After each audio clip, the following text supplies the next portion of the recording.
ago, my boyfriend pulled me aside and he told me, I think we need a break.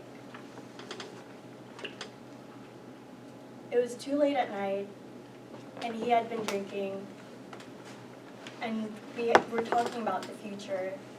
And late at night, talking about the future, that never ends well. I impulsively told him, fine. What's the point of a break anyway? Let's just break up. That night, I packed my bags, my duffel bag, called an Uber, and went home.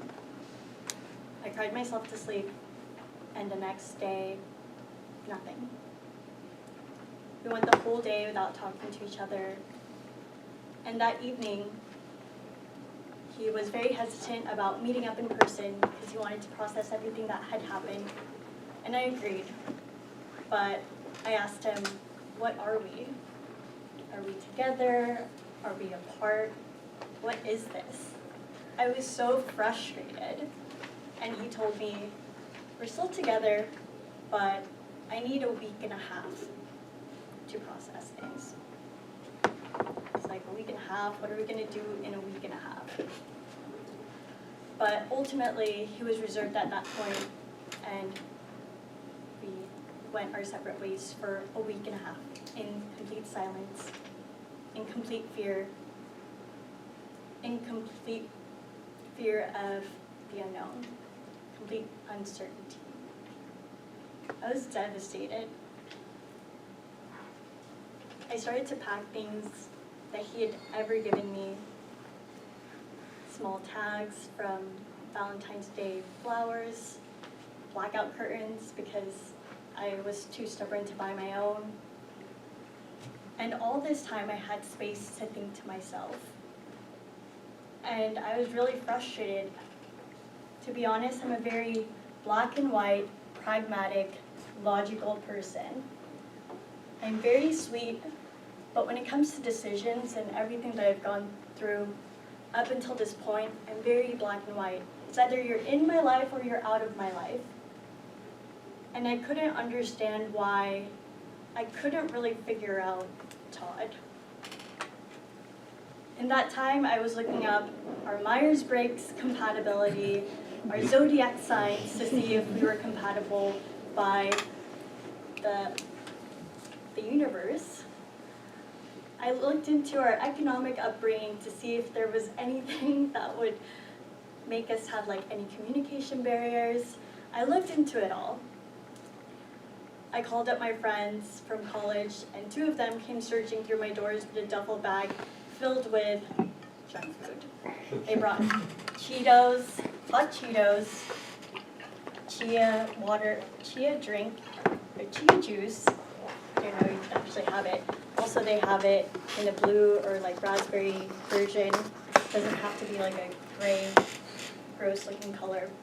Anyway, they brought a ton of junk food. My friend even brought like his portable massager. But he was just there to like comfort me. And my friend Chrysantha was also there. She was a pro at breakups. She'd always been through a lot of breakups. And I asked her, like, how do you get through it?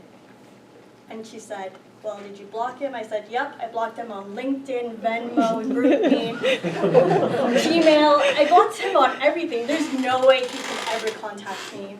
And she said, well, he was drinking. Wouldn't you give him the benefit of the doubt? I said, no, I'm not that type of girl. I'm not the type to be going back and forth with your boyfriend. I'm just not that type of person.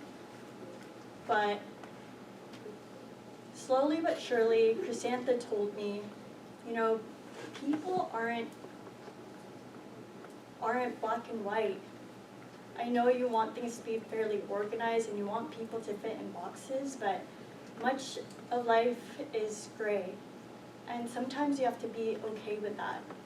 And so for Todd being uncertain about the future and all of the little things that you guys argue about, sometimes it's okay to have space, and it's okay to not know where you're going.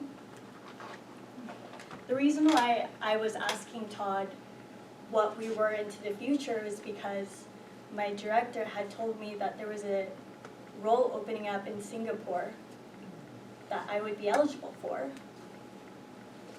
And to be honest, I'm dying to get out of San Francisco. I grew up in the Bay. I went to Cal for my undergrad, lived in Berkeley for about 5 years, and I'm dying for a brand new experience. So after a week and a half, Todd and I reconvened. I was sweating. I was like, here we go. I don't know what to do, but at least I have the 2 bags ready to go with all of his stuff.